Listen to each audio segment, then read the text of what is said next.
नमस्ते और स्वागत है आपका टुडेज वर्ल्ड में। और आज हम चर्चा करेंगे एक बड़े खतरे की जो पूरे मिडिल ईस्ट पर मंडरा रहा है, खासकर इजराइल और ईरान के बीच बढ़ते तनाव के चलते।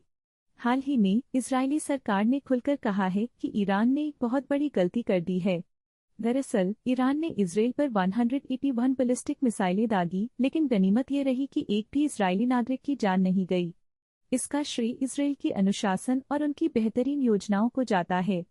मिसाइल लॉन्च होते ही इजरायली नागरिकों को बंकरों में छिपने के लिए निर्देशित किया गया, जिससे कई लोगों की जान बचाई जा सकी।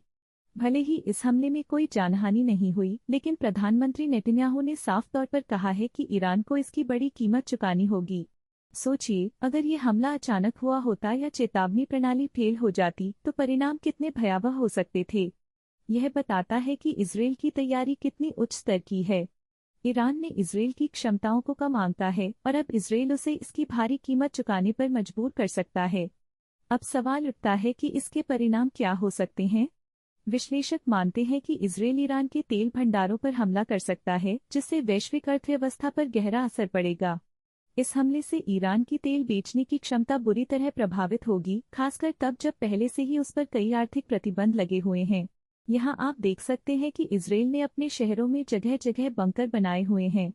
ये भूमिगत बंकर, जिनमें खाने पीने की सुविधाएं भी उपलब्ध हैं, मिसाइल हमलों के दौरान लोगों की जान बचाते हैं। यहाँ तक कि कोविड-19 के समय भी इन बंकरों का इस्तेमाल क्वारंटाइन और टीकाकरण के लिए किया गया था। हालांकि इजराइल अभी भी अन्य तरह के हमलों का शिकार हो रहा है, जैसे कि 7 अक्टूबर को हुए एक आतंकवादी हमले में 1200 से ज्यादा इजरायली नागरिक मारे गए थे। और कल ही तेल अवीव में एक और हमला हुआ, जिसमें कई इजरायली नागरिक मारे गए।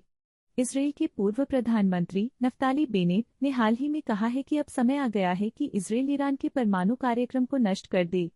इजराइल की सैन्य ताकत, खासकर उनके F-35 फाइटर जेट्स, इस हमले में अहम भूमिका निभा सकते हैं। ये जेट इतने उन्नत है कि ईरान की एयर डिफेंस प्रणाली भी इन्हें पकड़ नहीं पाएगी। पर क्या रूस और चीन ईरान का बचाव करेंगे अगर इजराइल हमला करता है? यह एक बड़ा सवाल है जिसे इजराइल को सोचना होगा। हालांकि ऐसा माना जा रहा है कि इजराइल सबसे पहले ईरान की तेल भंडारण क्षमता को निशाना बनाएगा। अगर ऐसा हुआ तो ईरान की भविष्य की कमाई के सारे रास्ते बंद हो जाएंगे, जिससे उसे अरबों डॉलर का नुकसान होगा। इजराइल पहले भी ईरान के मिसाइल डिफेंस सिस्टम को नष्ट कर चुका है और संभावना है कि वे यह फिर कर सकते हैं। यह ईरान को स्पष्ट संदेश देगा कि इजराइल किसी भी समय हमला कर सकता है, बिना संघर्ष को और बढ़ाए। अमेरिका ने पहले ही अपनी गाइडेड मिसाइल पनडुब्बियों को इजराइल के पास तैनात कर दिया है। हालांकि ईरान ने हाल के हमलों में बचावात्मक रवैया अपनाया है। यह स्पष्ट है कि ईरान इस संघर्ष को और बढ़ाना नहीं चाहता, खासकर जब इजराइल अपनी 5वीं पीढ़ी की लड़ाकू तकनीक से लैस है। आने वाले दिनों में यह देखना बहुत महत्वपूर्ण होगा कि इजराइल का जवाब क्या होगा। अगर नेतन्याहू ने कुछ कहा है तो यकीनन कुछ बड़ा होने वाला है।